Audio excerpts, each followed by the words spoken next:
Hello friends, welcome back to my channel Holmes cooking with Soma. আজ আমি আপনাদের সঙ্গে শেয়ার করব তেল ছাড়া, চিনি ছাড়া, টক ঝাল মিষ্টি মশলাদার আমের আচারের রেসিপি। আজকের রেসিপি যদি আপনাদের ভালো লেগে থাকে তাহলে অনুরোধ রইল চ্যানেলটিকে সাবস্ক্রাইব করে আমার পাশে থাকার জন্য। তাহলে চলুন শুরু করা যাক আজকের রেসিপি। টক ঝাল মিষ্টি আমের আচার তৈরি করার জন্য প্রধান উপকরণ হচ্ছে কাঁচা আম। আমি এখানে 1.5 কেজি পরিমাণ কাঁচা আমকে মাঝারি সাইজের টুকরো করে কেটে নিয়েছি।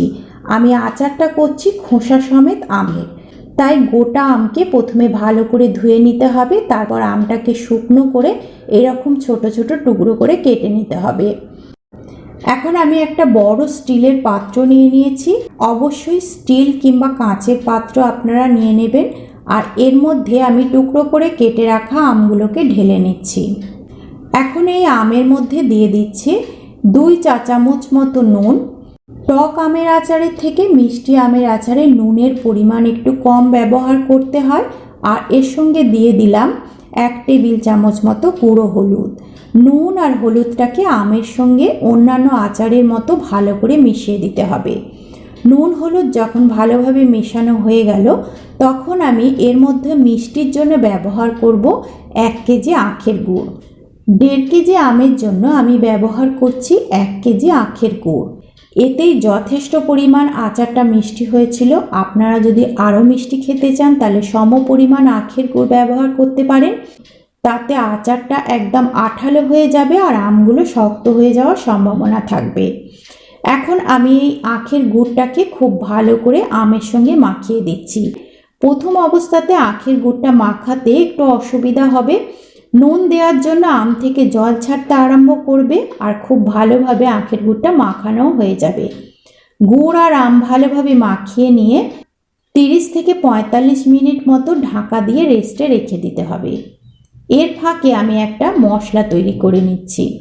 একটা কড়াইয়ের মধ্যে প্রথমে আমি দিয়ে দিচ্ছি বড় সাইজের 10খানা শুকনো লঙ্কা। লঙ্কা যেহেতু ভাজতে একটু সময় লাগে তাই প্রথমে আমি লঙ্কাটাকে দিয়ে প্রায় 80% মতো ড্রাই রোস্ট করে নিচ্ছি। লঙ্কা ভাজা হয়ে গেলে এর মধ্যে দিয়ে দিলাম 2 টেবিল চামচ গোটা জিরে আর 2 টেবিল চামচ গোটা মৌরি। মৌরি আর জিরেটাকে লো ফ্লেমে রেখে ড্রাই রোস্ট করে নিলাম। এর থেকে একটা সুগন্ধ বের হলে গ্যাসের ফ্লেমটাকে আমি অফ করে দিলাম। তারপর এর মধ্যে দিয়ে দিচ্ছি 1 টেবিল চামচ মতো গোটা জোয়ান। জোয়ান খুবই হালকা, তাই ভাজতে গেলে বেশি তাপমাত্রার প্রয়োজন হয় না। এই গরম কড়াইয়ের মধ্যে কিছুক্ষণ নাড়াচাড়া করে নিলে জোয়ানটা ড্রাই রোস্ট হয়ে যাবে আর এর মধ্যে থেকে একটা মশলা ভাজার সুগন্ধ বেরিয়ে আসবে। মশলা ভালো করে ভাজা হয়ে যাওয়ার পর এটাকে ঠান্ডা করে তারপরে আমি গুঁড়ো করে নেব। ফিরে এলাম 45 মিনিট মতো পর। এখন আমের ঢাকাটা খুলে নিলাম। দেখতেই পাচ্ছেন আম থেকে জল বেরিয়ে গেছে এবং গুড়টা অনেকটাই গলে গেছে। চলে যাব আচার তৈরির পদ্ধতিতে। কড়াইয়ের মধ্যে আবারও দিয়ে দিলাম 4টে শুকনো লঙ্কা। শুকনো লঙ্কাগুলোকে প্রথমে ভালো করে ড্রাই রোস্ট করে নিলাম। লঙ্কাও ড্রাই রোস্ট হয়ে যাওয়ার পর গ্যাসের ফ্লেমটাকে আমি অফ করে দিলাম। তারপর আমি এর মধ্যে দিয়ে দিলাম 1 টেবিল চামচ 5 ফোড়ন। 5 ফোড়নটা অবশ্যই আচারের মধ্যে দেবেন, তাতে করে আচারের মধ্যে একটা সুন্দর গন্ধ হবে। আর এই গরম কড়াইয়ের মধ্যেই কয়েক সেকেন্ড 5 ফোড়নটা নাড়াচাড়া করে নিলে 5 ফোড়ন ভাজার একটা সুন্দর গন্ধ বেরিয়ে আসবে। তখন আমি এর মধ্যে ঢেলে দিলাম মেখে রাখা আম আর গুড়টাকে। এই সময় অবশ্যই গ্যাসের ফ্লেমটাকে অফ করে দেবেন, তা না হলে আমটা ঢালতে ঢালতে নিচের মশলাটা পুড়ে যাওয়ার সম্ভাবনা থাকবে। সমস্ত আমটাকে ঢেলে দেওয়ার পর আমি গ্যাসের ফ্লেমটাকে অন করে দেব এবং আমটাকে বেশ খানিকক্ষণ ফুটিয়ে নেব। এই মিশ্রণটা যখন ফুটে উঠবে তখন গুড়টা খুব ভালোভাবে গলে যাবে। আর প্রায় 20 থেকে 25 মিনিট আমটাকে ফুটিয়ে নিতে হবে গুড়ের মধ্যে।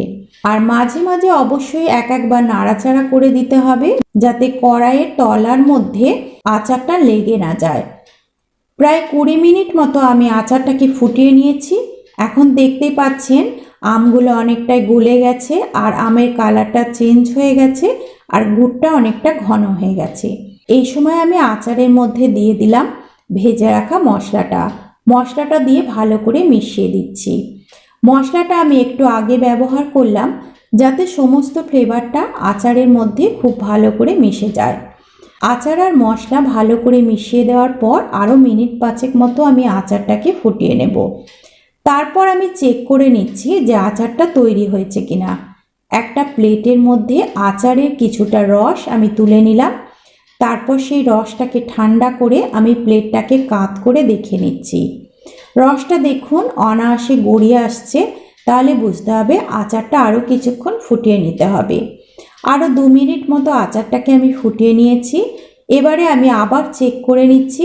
এখন দেখুন আচারের যে গ্রেভিটা পড়তে অনেকটা সময় লাগছে। এর থেকে বেশি আর জাল করা যাবে না, তাতে আচারটা শক্ত হয়ে যাবে। এই অবস্থায় আমি গ্যাসের ফ্লেমটাকে অফ করে দিলাম। তারপর আমি 10 মিনিট মতো আচারটাকে রেস্টে রেখে ঠান্ডা করে নেব। ফিরে এলাম 10 মিনিট পর। এখন আমি এর মধ্যে দিয়ে দিচ্ছি 1 চা চামচ মতো বিট নুন, আর দিয়ে দিলাম 2 টেবিল চামচ মতো ভিনিগার। আর আপনাদের দেখিয়ে দিচ্ছি, দেখুন যে প্লেটে আচারের গ্রেভিটা আমি তুলেছিলাম, আচারের গ্রেভিটা ঠান্ডা হয়ে গিয়ে একদম জমে গেছে। বিট নুনটা দেওয়ার জন্য আচারের মধ্যে একটা সুন্দর গন্ধ চলে আসবে, আর ভিনিগারটা দেওয়ার জন্য আচারটাকে অনেক দিন পর্যন্ত সংরক্ষণ করা যাবে। সব কিছু ভালো করে মিশিয়ে দিলেই তৈরি হয়ে গেল টক ঝাল মিষ্টি মশলাদার আমের আচার। আজকের রেসিপি যদি ভালো লাগে তাহলে অনুরোধ রইল আমার ভিডিওটি একটু লাইক শেয়ার করার জন্য। এতক্ষণ সঙ্গে থাকার জন্য আমার সকল বন্ধুদের অসংখ্য ধন্যবাদ।